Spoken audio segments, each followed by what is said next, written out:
Right, so if you're watching this, you've probably just watched the Roll and Row video with this car, and at the end of that I said, let's talk to the owner, because the owner is Kelly's Pug. So if you read Max Power or Fast Car or Revs, Redline, yeah, you will recognise Kelly. You probably won't recognise this car because this is not from that era, is it? This is from this era. Yeah, this is a new build. But yeah, we got this car in. Well, there's a couple of reasons why I got the car in. Firstly, I wanted to get 206 on the dyno, and also Kelly has a Instagram page which showing all the sort of work you're doing on it and the process of building it and everything like that. Yeah, you just got some random like crap comments off someone once, so I said, "Do you want to bring it down for a dyno instead?" So the crap comments have earned Kelly a free dyno. So thank you, dickheads. You're kind of like royalty in Max Power land around here, I would say. There was a few people that had cars that ended up in the magazines, and they became well known. And like your cars, the 106 is the one I'm thinking of, would be a topic of conversation. If you went to a cruise at like Guildford or something like that, and you see a 106 there, someone would be like, "Oh, Kelly's Pug's got that. Kelly's got that on her Pug." These people don't know you. Well, actually, say Guildford Cruise, I got banned from Guildford for being at Guildford Cruise. Why? They were, when it started to get really big, what they did was they put us like it all in a Tesco car park, took everyone's number plate. Were you in that group who got they locked you in? Yeah. And you got the section... I didn't get section 59, but I did get a letter from the police banning me from going into Guildford. And you were like, I just went to Tesco. I was just going shopping. I just happened to park. Yeah, well, I argued the point. I had a Saxo and it was brand new. And I was saying, but I only picked this up a week ago. So it's impossible that I was here in this car at the last cruise. But obviously they can go on their computer and see you have another car and say, yeah, that argument didn't really win. I only went to Guildford a couple of times. I've got to explain to people, because the people who watch this channel wouldn't normally know what Max Power was. In fact, some people watch this channel aren't even from the UK, and they're going to wonder what it is. So Max Power was actually a magazine from, when did it come out? Like 96? I think so. Around then? Somewhere around and there. Everyone calls it the Max Power era. That shows how like influential that magazine, because it was the name of a magazine, that's all it was.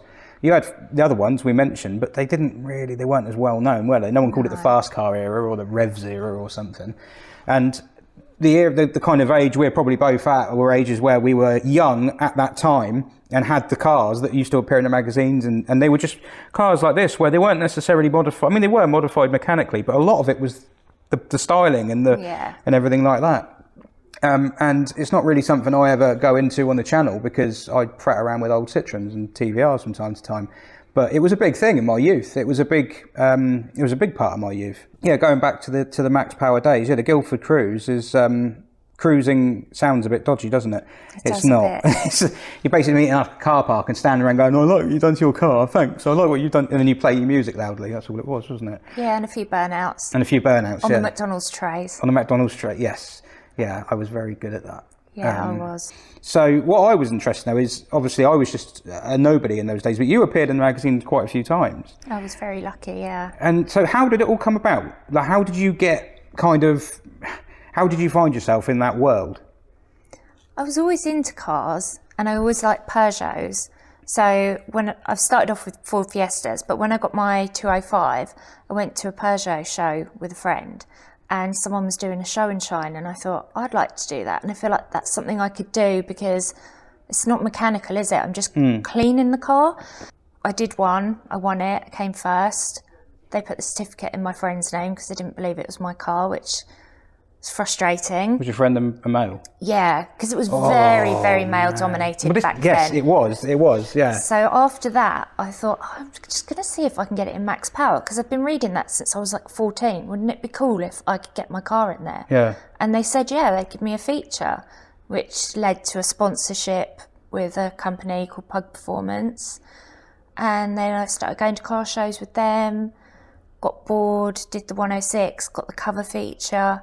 And it just led to being offered more things to do. And, you know, the main thing was you just wanted to get a picture of your car in the magazine being at a show. Yeah. That was, you know, if you did that, you'd be like, oh, yeah, I've achieved something. Yeah, if you had a feature car you were someone. You'd arrived. Yeah. You'd made it, or if you were a cover car. Yeah, literally. was like, like- people took me seriously. Once I got the cover car, they were like, "Oh, you actually do like cars. Yeah. You actually are for real. It's not." This is the thing, that we can't judge things by the standard of today, because obviously times change. It was a bit of a lad's mag, Max Power. Oh, 100%. It was, and I enjoyed that as much as the next lad. But the thing that made it interesting to me a little bit was, because I tried to find some mags or something to bring out, I can't find them. I might have thrown them all away. I had tons of them. But the thing that sort of I noticed recently is I did some research. I thought I'd try and remind myself which cars you had. I remembered your 106, and I knew there was something before that, which was a 205. Yeah. And also I was just looking for features and things, because you can find them and that. And there's some features, pictures of the features in the magazines and things like that. And you've got like the talking and the words and the pictures of the car and stuff. But one of the things they had, and I'd be interested to know your take on it, is they just had they'd have pictures of you. And there's one of them, I'm not joking, this is going to sound sleazy. So there's a round picture in the middle. I know the one you mean. It's just your chest. Yeah. And I'm looking at it. So me, when I'm younger, I go, sweet. Now I look at it and go, hang on, they wouldn't have done that for a bloke. Why? You like your car. You're there. You're proud to get your car in a magazine. Why are they doing? So how would you see that now? Do you look back at that and go, hang on? Or do you think, oh, it was all part of the fun? And it was part of the fun, and I just laughed it off. It doesn't bother me. But no. It was one of those things I want to be in the magazine, and the only way that's going to happen is if I let them take the piss, do that sort of thing a bit. So that's not the way it should be, though, is it? If you think about it, it was just the way it was, wasn't it? Yeah, it was a different time. You can't judge things. Yeah, like the whole pink or brown question, which I get asked all the time now. It was just how it was. It was harmless, and it was all very tongue in cheek. And I think that's the important thing to make out, is that it was harmless, wasn't it? It was all. There was nothing. The writers seemed a bit sleazy at times, but yeah, it was all it was all from a good place. It was, and I was lucky because I was friends with quite a lot of them in the end, and they were very respectful. They knew what they could get away with me, and they never pushed it further than that. The thing is, you kept giving them a car to feature. You'd be like, I've changed my car. So the cars. So what was the first car you'd say that counted as a Max Power or magazine feature car? Was it Max Power, or was it one of the others? Yeah, Max Power was my 205 GTI. And that was the one that had Momo arrows on it? Yeah, and then I legendary wheels. I know, I love them. Then I put 17s on, and it got featured again in Revs. And it's somewhere in between that I'd done another feature in Max Power, which was on girls and cars. Right. But they did things like they measured your chest distance to the steering wheel, that sort of thing. Oh, man.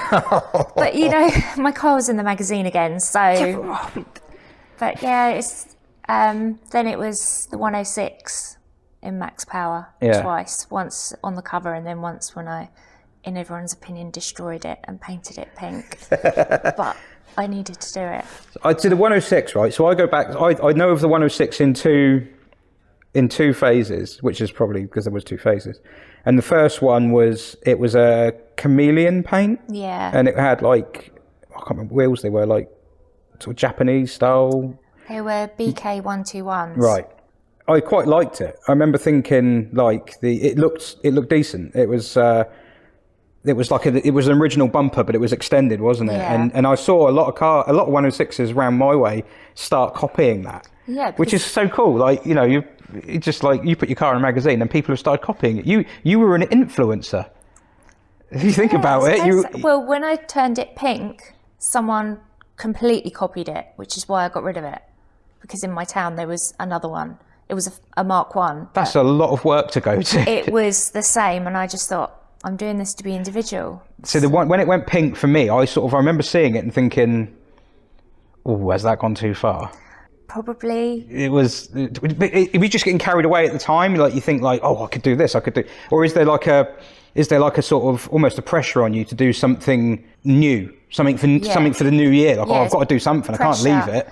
I'm still in that now. There's still pressure every winter to make changes to the car because even if you like it, it the way it is. Well, I've ripped the stereo install out, much to my husband's disgust, because. He's the one who does all the hard labouring with wood and everything. Help. You do work on it. I serviced it this time. Well, you've done a good job because the power is healthy. Yeah, I'm keen to learn, but there's a pressure. You have to change it, otherwise it's boring. People don't want to look at least at that it. Wouldn't happen now. If Max Power, kind of the style, was to come back now, in a way, changing it would not be a good idea, because now people are going to recognise this car for what it is. Yeah. If you change it, they're going to lose track of, because you get so many more pictures these days, because you've got social media. Yeah. The car will put, like, if you punch that number plate into Google, it'll probably come up with tons of pictures at various shows and things. And if you change the car much, people are going to, like, well, they won't recognise it, you know? I mean, I just want to add to it. I don't want anything to Evolve be standard. it. Yeah. And I think what I've learned now is when I run out of things to do with that, I'll start another car. Yeah. I'll keep that. Whereas before I had to sell the car that I had to finance the next one. Right. And I regret getting rid of both of them. So what, so the 205, was that a GTI? Yeah, 1.9. Oh, it was a 1.9? Yeah, it was a Sorrento Green Limited Edition. Did it have rally arches on it? No. I thought it had some, like, different arches. Just the standard. Oh, was it? Yeah. I think that's something different. It was a 205 GTI. The 106 was a GTI, wasn't it? Yeah. I do remember that. It was so funny. You could be in a car park talking to people and they'd reference your car. And I just think, like, it just shows you what kind of things that people did that to their cars, that how it could affect, I don't like the word culture or whatever, but, like, you know, it could affect what some guy up in Nuneaton or something is doing to his car. Well, that's like when the Fast and Furious film came out. Oh, yes. That influenced the direction we were all going in massively, because that's when I was building the 106. Yeah. I remember leaving the cinema and I was on the phone to my sponsor going, I need nitrous. And he was like, oh, shut up. I need a floor that falls out as well. Like, no, I need it. So I got nitrous. I couldn't get insured with it. So it was all in under the bonnet. Right. The bottle was in, but it just wasn't connected. There was no controller or anything like that. My insurance company at that point. Is that a reveal? Is that like does anyone know that was fake? Oh, yeah, they all knew. The bottle was empty. There'll be some people watching now going, you what? Yeah, and the car was insured for 20 grand at the time. It had a independent valuer come out, and they just said, look, it's insured for 20 grand. We're not letting you put nitrous on that. Yes. We're not doing it. So. Well, the thing is, they watched Fast and Furious and they'd have gone, have you seen how flammable that stuff is? But that's all bollocks, because it wouldn't have done that. Because they've debunked this before. They're like, nitrous isn't flammable. On its own, it's not flammable. So it's like, it was actually, the only risk was you pushing the button and going... Which I would have done. Oh, right, okay. 100%. I love street racing, and I shouldn't say that, but I loved it. I did when I was younger, yeah. I was terrible for it. That's why it had to be a GTI. Yeah. And like with the 205, it had to be the 1.9. I mean, that's the difference between, and I'm not like stereotyping or anything, but like when I used to hang around in the car parks innocently with cars, sounds dodgy. If there were girls there, but a lot of them were just sort of there to almost like throw themselves on the bonnets of other cars and like be seen, sort of thing. But not many there with their own cars, like being one of us, sort of thing. Yeah. And I think looking back at it, I think it's actually like they're almost trailblazers is strong, but like it was good that there were girls there who were, you know, they had their car and they were trying to do the things that we were doing. Like, I don't know. I look back at it now and I think like they got a bit of a rough deal if you're a woman back in those days, you know? Absolutely. They probably still do. But it's nowhere near as bad. It's so much better now. You do still get a bit of it, but it's different. What's a reunion like now then? Because they've started, because you think there's a chance Max Power is coming, not in the magazine maybe not, but the scene is coming back, do you think? Do you think it's make a comeback? Absolutely. Yeah? I think since Mark did the reunion show, there's so many new builds. There's so many builds that I know of that are being done. The interest in the scene. Young people that don't know what it is, they see these cars and they're like, wow, I could do that. Yeah. I could get an older car and I can make it however I want it. Yeah. They come to the reunion show in Hall 1 and see some of them are new builds, some are from back in the day. And they're like, yeah, we want to do this. So I do think it's coming back. I don't think it'll ever be quite how it was. No. But I do think... I think that we were talking about it briefly before, weren't we? And I think cars now are different. So like in the old days, you could take a basic Fiesta or Corsa or Punto or whatever, and it's your blank canvas. But now cars are all bigger, faster. They've all got body kits from new. Yeah. All people seem to do now is like pop and bang maps and diesels that chuck a load of smoke out and stuff like that, and air ride.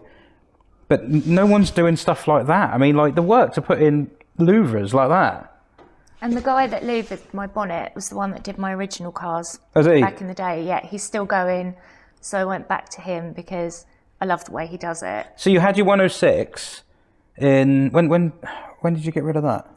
Probably about 2003, 2004. And then not many people know, but I did do another car after that. Right. I did a 206 GTI and I put a dimmer kit on it. Right. But I was never happy with it. It didn't sit right. It had 18s on, but it just looked so high. Right. Knowing what I know now, it needed air ride. Right.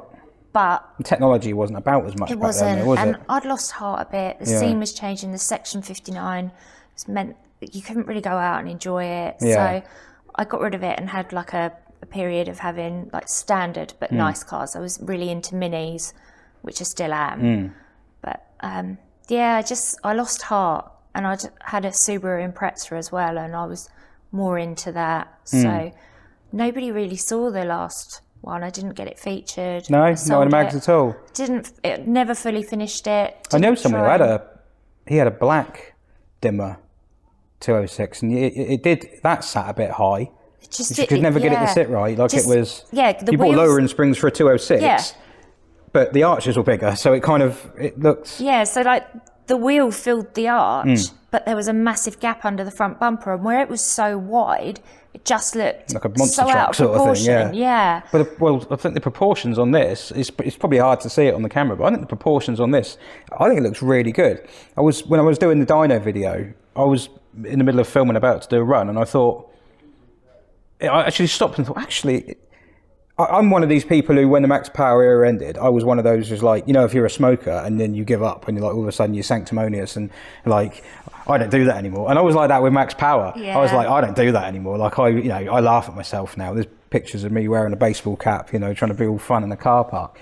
And I saw this today and I thought, actually looks quite good. I'm not saying that like it's actually not bad, but no, I mean it actually works. Like outside, when it's side on, the wheels, the arches, the skirts, it all kind of works together, and it reminded me of like an artist's like concept sketch. When they're designing a car from new, it's that kind of like almost like cartoon style, like it does look smart. I like things to be smooth and all blended, in proportion, and that's what I like about the Peugeots. I like the shape of them to start. So what got you into the Peugeots, like from scratch? Is it just like them for some reason? I think it's just the 205. I've just always had the 205, your halo car. So I started off with Fiestas, but then somewhere along the line I started saying, oh no, my second car is going to be a 1.4 XS. I love the 205. XS, yeah. But I went to a garage and I was looking at a 106 XSI, and it was out of my budget, and part next to it was the 205, and I just fell in love. Finance to the eyeballs on it, but I had to have it. Yeah. It was different, the colour. It already had a full leather interior. Sorrento green, yeah, that's a rare one, isn't it? Yeah, now? I didn't realise how rare it was. Didn't realise what it was. You're looking back at it, if I'd have kept that standard, that'd be worth a mint now. Yeah, and even at the time, I was like, oh, well, it's green. I don't really like green that much. Yeah. But I used to get so offended when people call it black. But it's not black. It's not black, it's Sorrento green. Like, yeah. I wish quite a late one, isn't it? Like Sorrento greens were like 1990, were they onwards? Or? G-Reg, I think. G-Reg, yeah. Yeah. I also really like the Miami blue. Yes. That's the dream. Yeah. To get a Miami blue. There was a Miami blue one. A woman, when I was growing up, around my way on the way to school, she had a Miami blue 1.9, but it had like the little dimmer spoiler on the back, and it had the I don't like them now, but it had that red panel that got rid of the vent on the back, the fake vent, and it had the skirts and everything, the Peugeot skirts and things. I used to walk past it, things like, oh yeah. And it was Miami blue, and it had the red stripes on it, and it just looked great. And then there was a BX16 valve round the corner from it, a black one, and that was what I really wanted. And I got caught looking through the window of it one day, and the guy was tapping at the window with a knife. I was like, okay, I won't look at it. He probably thought I was trying to nick something out the car. Probably, yeah. But yeah, so it's just evolved then, has it? From the 205 up to the 106? Yeah, well, I was saying to someone the other day, when I had the 205, everyone assumed it was a boyfriend's car. Yeah. So I put on the number plate Kelly's Pug. Oh, is that how it started? That's how it started. Oh, okay. And so because that's what everyone knew me as, every time I looked at a new car, I was like, well, it's not a Pug, is it? So that I don't want to change that. That's who I am. You've got to buy pugs now because you're known as Kelly's Pug. So for a daily, it can be something else. But for a show car. Well, it worked because you weren't, you know, all joking aside, if you went into any, you know, car park, or I keep saying bloody car parks, but that's what we did, it was a car it? park, but it's like you're talking to mates and things. If you're, or you work on your car on a driveway, you know, you're on your mum and dad's driveway and you fill in your bonnet or something like that.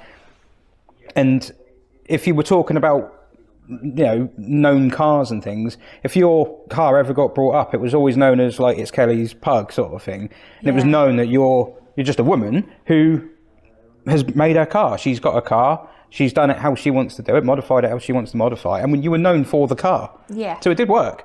It did work. For people you had no idea existed. I worked in Halfords back in the day, which is embarrassing, but we all got to start somewhere. And like there was, if people came in and you were talking to people on the till when we started doing Rip Speed stuff, and it was like, I think, did you appear in some merch for Rip Speed stuff? They used my car for advertising. Yeah, I think there's pictures of it. It was the headlights and the mirrors, I think. On the 106? Yeah, I've still got the picture that they took. Yeah? Yeah, it was a really nice photo, and they paid me, so it was a win-win. So from starting off doing a show and shine competition, that evolved into something quite big, didn't it? Yeah, I did like music video, live breakfast TV, ITV The Bill, a few documentaries. I didn't know any of that. Yeah, it was cool. So you should polish your car, take it to a car show. Yeah. You never know what'll happen. I mean, I was terrified. I was nervous. What did you do in the bill? Was your car in the bill? Yeah, it was an episode where I can't remember. Boy Racer, what's I'm happened. guessing. Yeah, so we were a cruise in the background. Yeah. And they had a stunt driver and a 106 doing donuts in the middle, which now I think I bet I got stone chips from that. But at the time, we just went with it. Yeah, we did like 2 nights of filming, one in a car park and one by some flats, I think it was. Yeah, just what we'd be doing normally, but just making up the cruise. That was Fast Car that put us on to that. Okay. So you probably noticed that it's quite Peugeot heavy in that episode. Right. Because it was all of us from Pug Performance and then a load of people from okay. Fast Car. Right. So there's a lot of Peugeots in it, but it's so surreal. Yeah. It was one of my favourite TV programmes. And then the actors came around, they spoke to us, they talked about the cars. They were so nice, and we were just all like starstruck. Like, They were like, oh, it's funny that we're doing all this on telly, like all this make-believe stuff. And you're like, yeah, we don't do this in real life. Yeah, no, this isn't a normal Saturday night at all. I bet you've never seen your car go round and round on trays before. No, never. No, never. No, well, I think I'd had the Saxo a week and I was doing it. It worked so well though, didn't it? Yeah, I know. Yeah, I had the Saxo a couple of days and I cut out the grill. I cut all the bars out the middle so it looked modified. Yeah. Invalidated the warranty immediately, but yeah, I did a similar thing. But no, and so moving on to this one then, this is where we wound up. So you've had this, did you say 4 years? about 3 years. So did you buy it specifically to create a max power car? Yeah, so I'd made friends with a lot of people doing the reunion show, and I went with my Fiesta, and I just felt like a fraud. I was like, I've got the wrong car. I don't feel right. Right. So I got this because I wasn't happy with the first 206. So I felt like I had You need to revisit unfinished it. business. Right, okay. So we bought it with that in mind, drove it as the daily for a couple of months. Then I think it was just after Christmas, we started taking it apart on the driveway. Right. It had to be done by July for the reunion. So I think... When did the reunion start up again, sort of thing? 2021. Oh, was it? Yeah, so it was done, I think, for the 2023. And it won the Build Max Power competition. Did it?